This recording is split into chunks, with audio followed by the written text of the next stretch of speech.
Ask away. Obviously, it's a couple of, few days to adjust without Ed. What's the take on that situation right now? Well, that's always worrisome when you take, we've lost two really good athletes now. And Ed was a guy that made a lot of big plays. He was our bodyguard. But at the same time, those young guys now, they're kind of at the point where, okay, step up, baby. And so we got a pretty good practice today. And I think tomorrow's will be a pretty good practice. I think we'll be ready to go. You see, filling those roles, those minutes, and all that kind of breaking up. We've still got Nick and Nick Fuller and Jack McVay that haven't been playing much. So I would expect using those two more. Hey, Coach, can you talk a little more about Ed's injury specifically? What happened? I noticed a couple games ago he had his foot off at halftime. And RJ, our trainer, had said, yeah, he's feeling some issues in his foot. It's getting sore. So a few days later, we played another game, and afterwards he played great, and then afterwards it was sore. So we didn't practice him or anything going into Northwestern.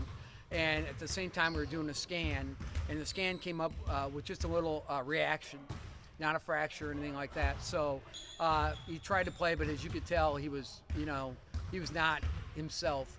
And so we just met with him, met with the doctor, met with the trainer, and just decided to shut him down. Same foot? Same foot, different spot. Different spot? Yep. Okay. More toward the outside. Coach, it seems like Ed's the type of guy who kind of sets your intensity, sets your tempo a lot of times out there. How do you feel, that type of boy with these guys? Well, Jacobson had a dunk today in practice, so that was great. It's his first one. No, Ed does set the tone. I don't think with what Ed brings to the table, you don't automatically replace. So, just as a team, you have to do other things better. We have to be able to, defensively rebound better by just making a cognitive effort to block out, get back better on defense, don't foul as much. Maybe we can throw in some threes. I think just different ways, because really no one can replicate right now what Ed brings to the table. So who starts? I looked at two of them today. Okay. I haven't picked, man. I've not picked. Game time decision. How does a guy like Michael Jacobson's role change? Or does it change at all? Well, he'll have to play more five. He'll have to play more center, no doubt. With last year, the minutes that he had to play there, obviously, does that give him a little more confidence that he can, be comfortable in that role? Yeah, I think he's fine in that role. Mike will do whatever the team needs. There's no doubt. So I'm not worried about him at all. I think he'll do well down there.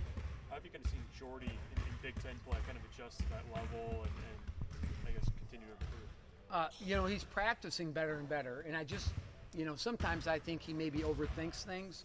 And so, not starting him sometimes maybe work against him. So that might be a reason to start him, actually. Just get him out there, get him in action right away.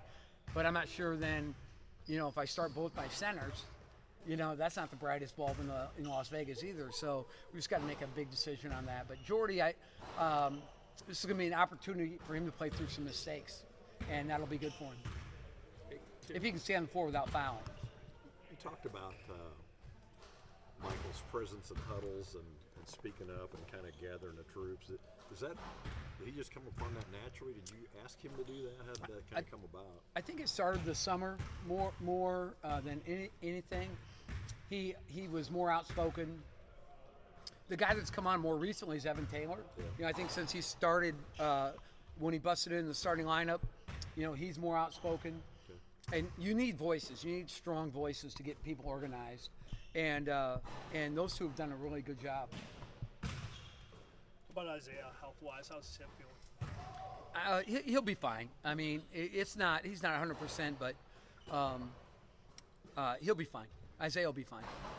Does that starting situation kind of vary depending on who you Lineups? play? Yeah. Well, the thing I'm worried most about is starting both centers at the same time, but I can see why I'd do it and why I wouldn't. So it could, I'm not sure. I haven't watched Purdue play or Rutgers that much. So I don't know how they're going to look, with their starters. I think Ohio State seems a little more mid-sized. Certainly, DJ Wilson, would be a good matchup for Michael. And and then Wagner for Jordy. But I'm not sure I want to start that way, so we'll just see. You see what Michigan's done the last couple of games, having some struggles. Do you worry you're facing a team that's maybe a little bit desperate to get a win in that season? You know, I think the Big Ten, when I look at the standings, I think everybody should feel desperate. I mean, there's only a few of them, I think, that maybe feel like they're ahead of the game.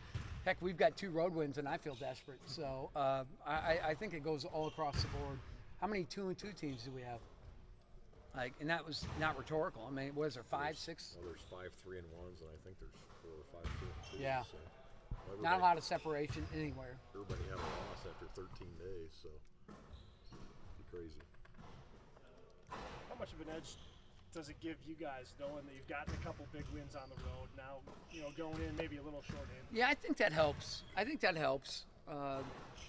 And you know, a lot of times you go into the game and everybody's okay. We've practiced. We know it's not there. And then depending on if the game goes well or goes poorly, it's then can you stick together? Okay, when it hits the fan, are we going to be together? And that's going to be really, we're going to figure that out in game. That's going to be where we're going to find out. You know, okay, what are we made of? Are we going to fall apart, or are we going to figure out a way, you know, as coaches and players together to, you know, keep this? If they're making a run, how do we tighten that gap? These guys hopped on us like 18-5 last year, got us all kinds of ways, and you know, we just have to come out right away and punch first. We have to take the fight to them. You guys want to see my retainer?